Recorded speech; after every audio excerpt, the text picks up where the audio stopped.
Nous sommes le 17 octobre 2024, voici notre revue de presse.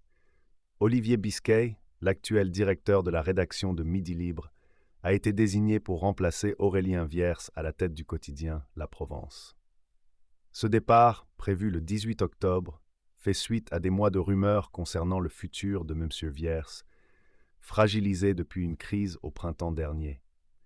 Les sources internes évoquent un départ à la demande de M. Viers, bien que certaines voix s'interrogent sur la véracité de cette affirmation. Nicolas Rey, directeur adjoint, assurera l'intérim jusqu'à l'arrivée de Biscay. La rédaction a déjà enregistré une hémorragie de personnel avec 12 départs depuis le début de l'année, augmentant la tension au sein des équipes. Les difficultés financières demeurent préoccupantes, avec une prévision de perte de 16,5 à 17 millions d'euros pour 2024. Malgré le déménagement récent des bureaux dans le centre de Marseille, le journal peine à redresser ses ventes, qui ont chuté de 8% sur l'année. Les journalistes craignent que ce départ ne fasse qu'ajouter à l'incertitude déjà pesante sur l'avenir éditorial du journal. Passons à la littérature. François Durif, à travers son roman Torno Subito, réinvente l'histoire des confettis, marquant une époque fascinante au tournant des 19e et 20e siècles. Il dévoile comment cette mode, qui a débuté au Carnaval de Paris en 1890, a engendré une culture riche, reliant confettis et chiffonniers. Durif utilise le confetti comme une métaphore puissante, symbolisant les débris de souvenirs et les fragments de vie.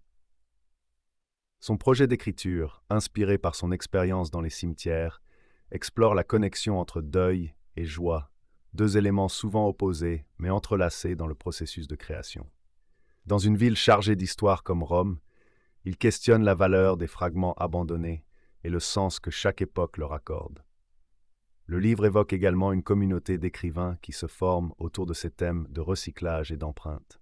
Avec Torno Subito, Durif invite le lecteur à contempler la beauté des débris et des souvenirs, transformant l'art de perdre en une célébration de la vie et une promesse de résilience.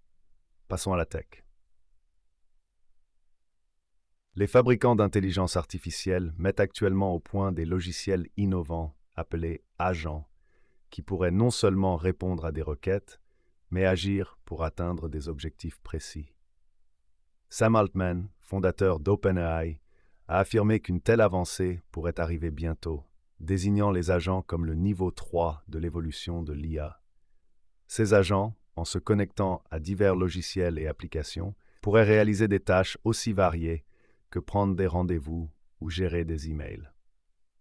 Des entreprises comme Microsoft et Google, ainsi que plusieurs startups, s'investissent dans ce domaine, avec des projets qui visent à créer des systèmes capables de planifier, mémoriser et exécuter des tâches complexes.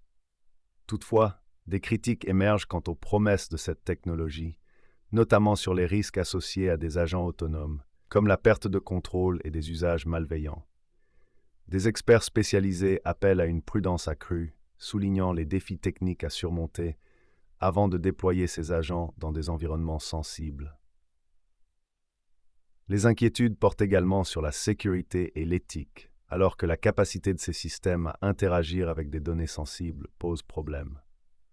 En somme, la quête des agents IA pourrait transformer significativement le paysage technologique, mais elle suscite aussi des interrogations sur sa viabilité et sa sécurité.